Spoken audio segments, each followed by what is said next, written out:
Y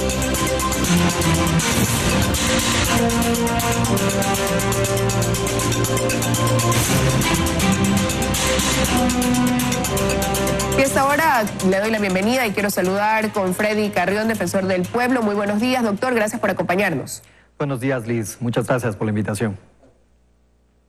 A usted, gracias por estar acá. Quiero empezar esta entrevista preguntándole cuál es su posición respecto a esta situación que afrontan miles de jubilados del país ante esa insatisfacción con las opciones de pago que está dándoles el gobierno, este pago prorrateado, de pagarles un porcentaje en bono, otro porcentaje en efectivo, al no haber una conciliación y mantenerse ellos firmes en rechazo, en una actitud de rechazo, incluso con una huelga de hambre, donde ya se ha visto que algunos comienzan a tener afectaciones en su salud.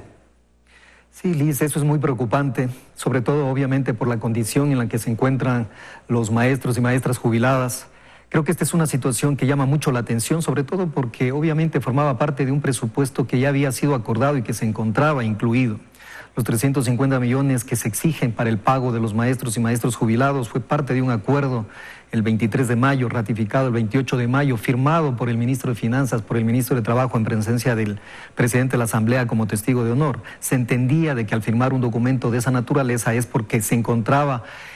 presupuestado ese dinero para ser pagado, y a la vista, a los 2 meses de que sucede ese acuerdo, se entiende de que no existe ese dinero y que obviamente se está hablando de un tema de unos bonos. Yo creo que los bonos no son una situación que se pueda admitir, dada la condición de los maestros y maestras jubiladas. Estamos hablando de gente que necesita ese dinero para su subsistencia, que padece de una serie de enfermedades catastróficas. Su propia edad obviamente genera una situación de varias enfermedades,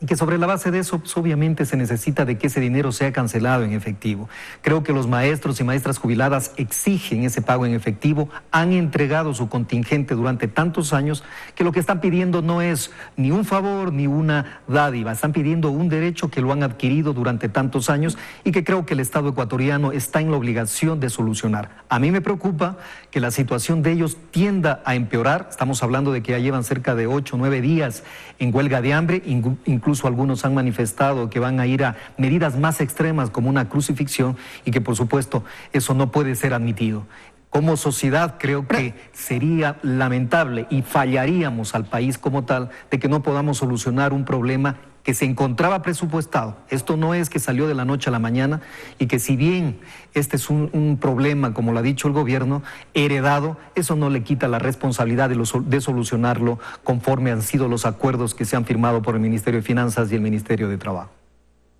Pero más allá de eso, hacia ese punto iba, ¿dónde quedan entonces ese compromiso, esas palabras de compromiso que tuvo como testigo de honor al presidente de la Asamblea y que fue adquirido, manifestado por los ministros que usted señala, el ministro de Trabajo y el ministro de Finanzas, y que ahora tienen los jubilados en una situación de exigir que se les diga cómo y cuándo se van a realizar esos pagos?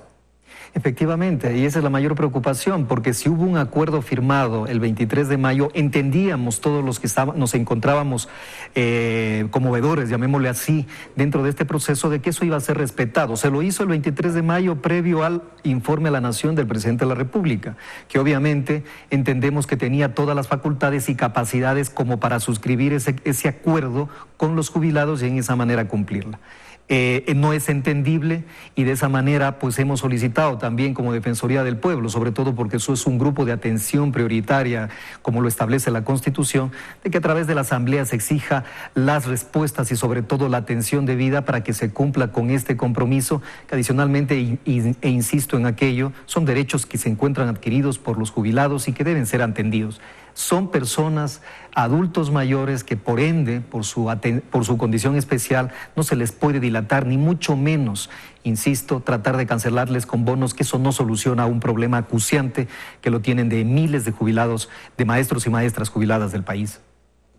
Ahora, como Defensoría del Pueblo, más allá de haber enviado esta carta y hacer esta solicitud de que se cumpla con el pago que se ofreció a los jubilados, considerando la situación por la que están atravesando, ¿qué otras acciones podrían tomar en el determinado caso de que este problema continúe, de que no se llegue a un punto medio de acuerdo a través de la aceptación del pago de un porcentaje en bonos y el otro en efectivo?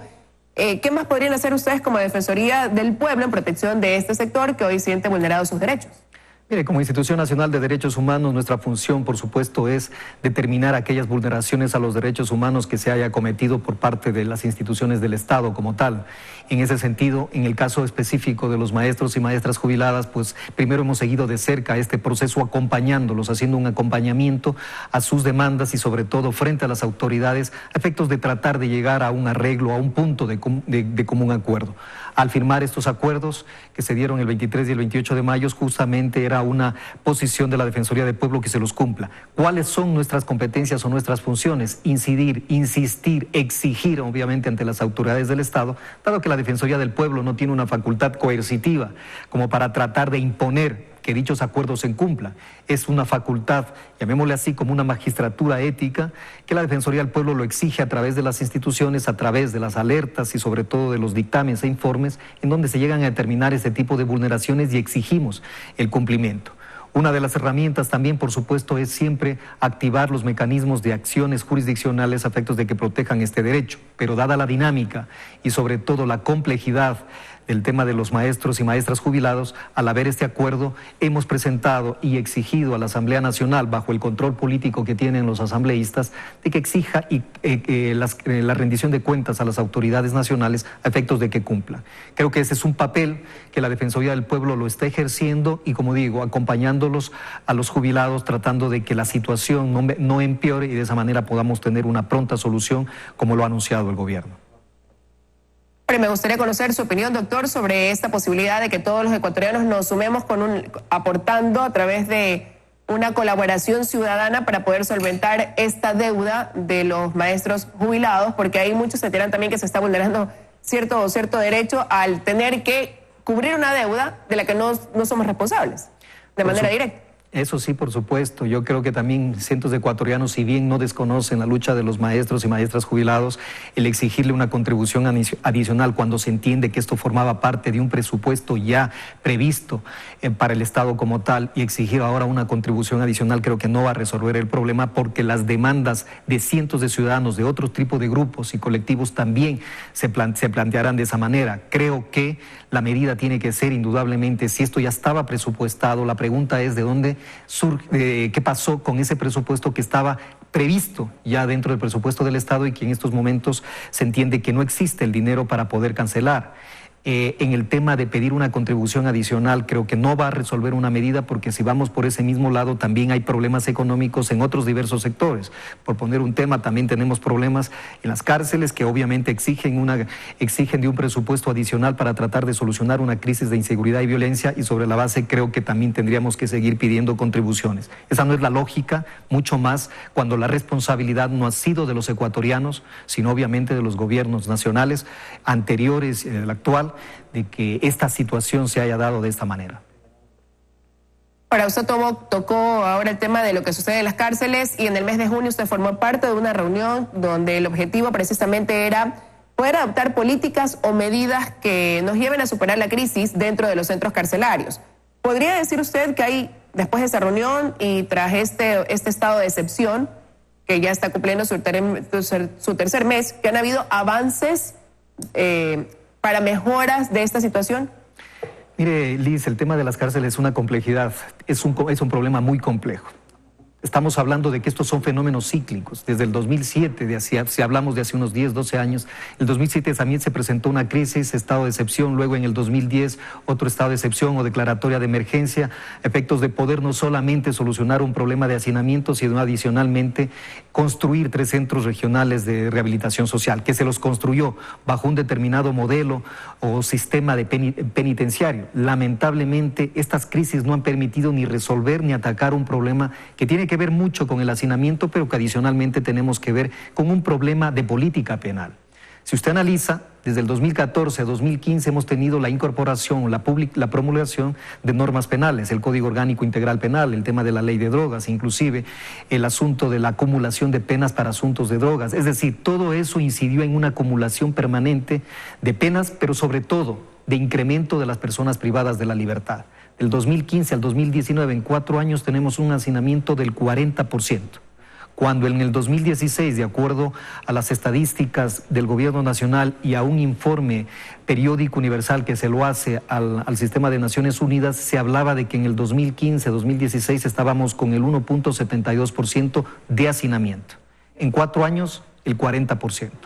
Para el 2020 tendremos un 60% de hacinamiento si las situaciones se mantienen tal como se encuentran. El tema del estado de excepción realmente no ha solucionado un problema que no solamente es de seguridad, de tratar de retomar el control de las cárceles al interior de las cárceles de todo el país, sino que adicionalmente, si no le atamos al tema de rehabilitación, seguiremos incorporando a los centros penitenciarios más personas que van a estar privadas de la libertad. Los que se encuentran actualmente al interior de los centros no salen, no son beneficiarios, no salen cumpliendo la pena, o si salen, reinciden nuevamente en el tema de los delitos y volvemos como una especie de círculo vicioso. Es grave la situación. Pero lo cierto es que quizás si no se hubieran dado estos enfrentamientos entre internos que han terminado con la vida de ellos, este tipo de amotinamientos donde se ha visto la vulnerabilidad de los controles y de la policía,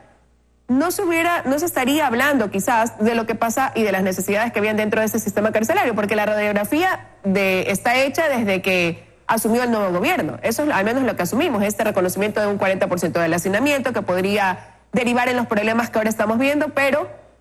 lo que sentimos es que se toman estas acciones una vez que se producen estos problemas y que son conocidos y puestos en evidencia por los propios privados de la libertad. Efectivamente, Liz, o sea, siempre creo que tenemos como característica de que actuamos de una manera reactiva y no preventiva. Este tipo de problemas también la Defensoría del Pueblo, a través de su mecanismo nacional de prevención contra la tortura, siempre lo ha manifestado al gobierno nacional de todos los problemas que se presentan a nivel de cada uno de los centros penitenciarios que se encuentran en el país. Creo que la realidad no ha sido ajena a ninguna institución pública, pero lamentablemente cuando suceden hechos sumamente violentos y que se publican a través de las redes sociales y de todos los medios de comunicación, es como cuando empezamos a reaccionar. Como insisto, este es un problema de una variedad y de tanta complejidad que no solo amerita el tema de controlar las cárceles con mayor presencia de la fuerza policial, que no resuelve un problema. Tomemos en cuenta que de aquí al 15 de agosto, faltando ya 15 días, terminará el estado de excepción. Las Fuerzas Armadas, como la policía, tendrán que retornar a sus actividades normales. ¿Quiénes van a seguir al frente del control de las cárceles? Las personas, los agentes de seguridad penitenciarios. Y sobre la base de ello, creo que no hemos realizado un proceso de capacitación, de incrementar el número de agentes del servicio penitenciario, porque al final ellos son los encargados por disposición constitucional y legal de controlar, de mantener el orden y la seguridad al interior de los centros penitenciarios. Sumado eso a los procesos y casos de corrupción de los propios agentes penitenciarios, obviamente vemos una realidad que va a ser muy difícil y que no ha podido ser solucionada en estos 90 días o en estos 75 días que vamos del estado de excepción, ni mucho menos se lo va a poder solucionar si no vemos que tenemos que atarle con un proceso de rehabilitación. Las personas que ingresan a un centro penitenciario purgan una pena, están cumpliendo una pena, por supuesto, pero que en un momento dado terminarán cumpliendo la pena y saldrán a incorporarse a la sociedad, y la sociedad, el Estado como tal, tiene la obligación de reinsertarlos, y para ello es fundamental la política de rehabilitación, que en estos momentos no tenemos ningún tipo de política al respecto. Se nos está acabando el tiempo, doctor, pero no quiero dejar de preguntarle su opinión. Hay un tema que preocupa a la Defensoría del Pueblo y tiene que ver con el delito de trata de personas, que va ligado a este flujo migratorio que está recibiendo el país.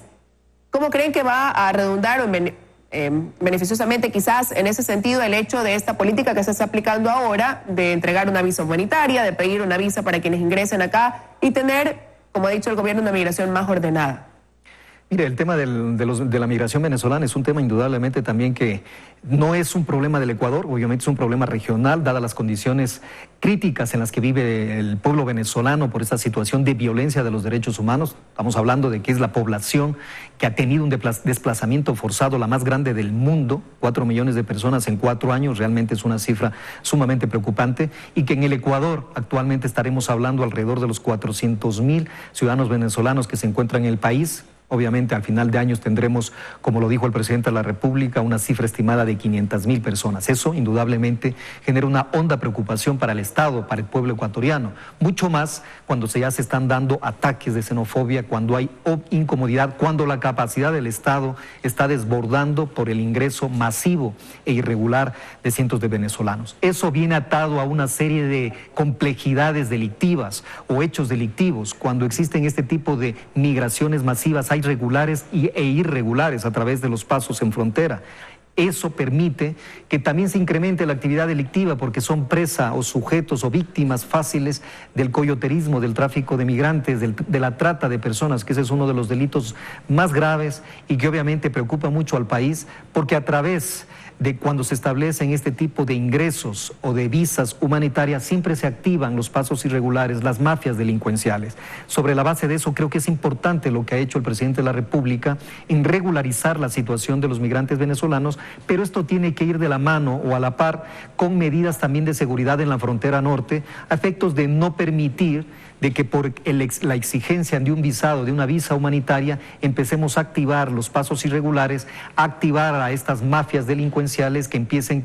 a operar con el tráfico de migrantes, con la trata de personas, que obviamente generará un problema de seguridad importante para el país. Quiero con eso de aquí agradecerle su presencia esta mañana en los desayunos de 24 horas, doctor Carrión. Encantado, Liz. Gracias por haber estado con nosotros. Con esto de aquí, amigos, es tiempo de una nueva pausa, pero yo ya me despido. Enseguida vendrán las noticias aquí en Teleamazonas. Les deseo que tengan un lindo día.